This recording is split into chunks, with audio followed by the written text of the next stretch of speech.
Welcome to the EVOS seminar series. Today we're going to talk about this book called Neither Ghost Nor Machine by Sherman.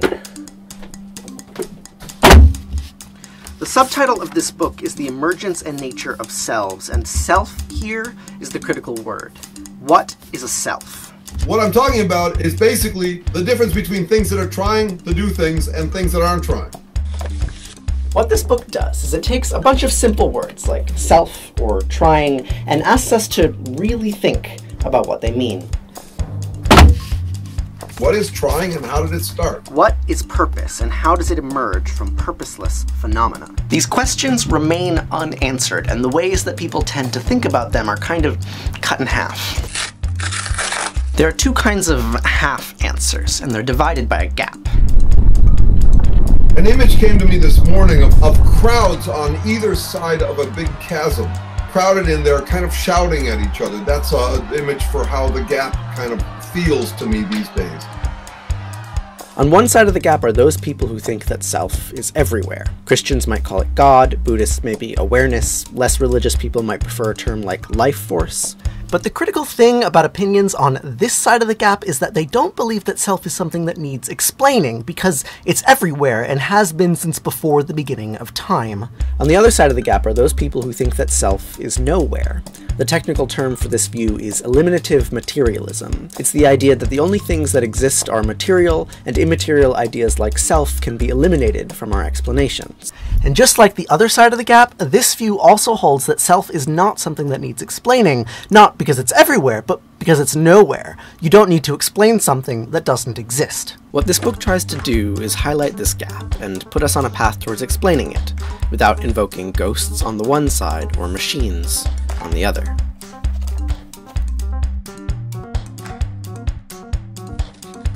Now, before we can begin to explain what caused selves, we first need to clarify what we mean by the term, because depending on context, self can mean a lot of different things. Jeremy writes that I'll take the radically inclusive step of regarding every known and unknown organism as a self. By my definition, even trees, the simplest microbes, and as yet undiscovered extraterrestrial life forms are selves. Every living being that ever existed or ever will exist here or elsewhere from its conception to its death is a self.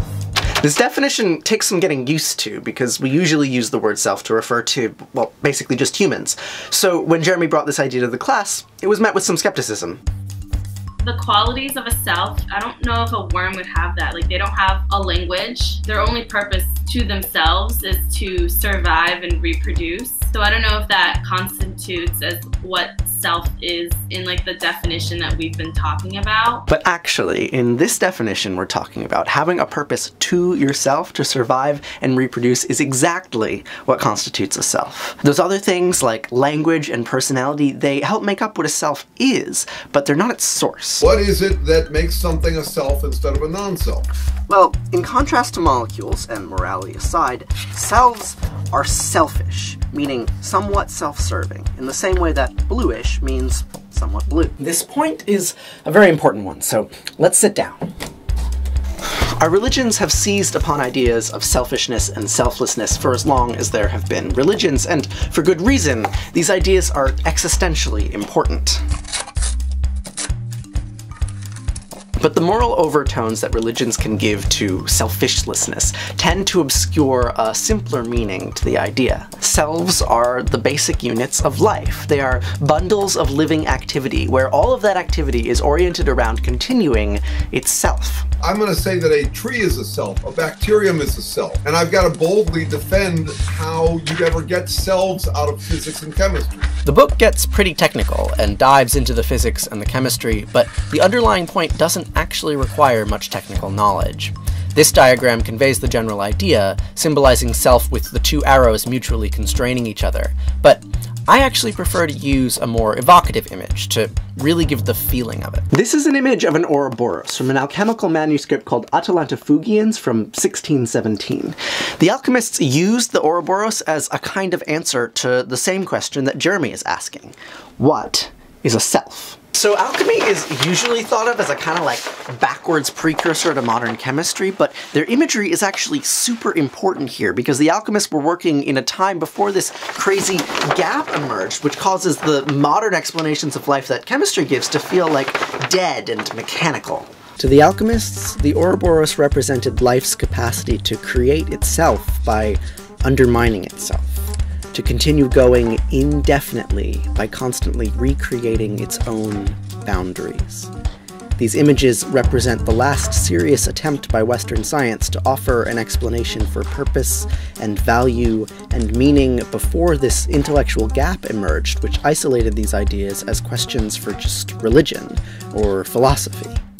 I feel like religion seeks to, I guess, explain everything, and science does the same. And while religion has kind of discussed, I guess, purpose and value and meaning, science hasn't, and I never really thought about that point, so just having that point, that stood out to me. When you put it like that, it seems kind of crazy that the last serious materialist investigation into these ideas was done by alchemists, but that's basically where we stand. Of course, in the last 400 years we've discovered some amazing things about the chemistry and mechanism that make life possible, but we haven't really gotten that much closer than the alchemists did to answering the deeper underlying questions, like what is a self? What makes me feel like me?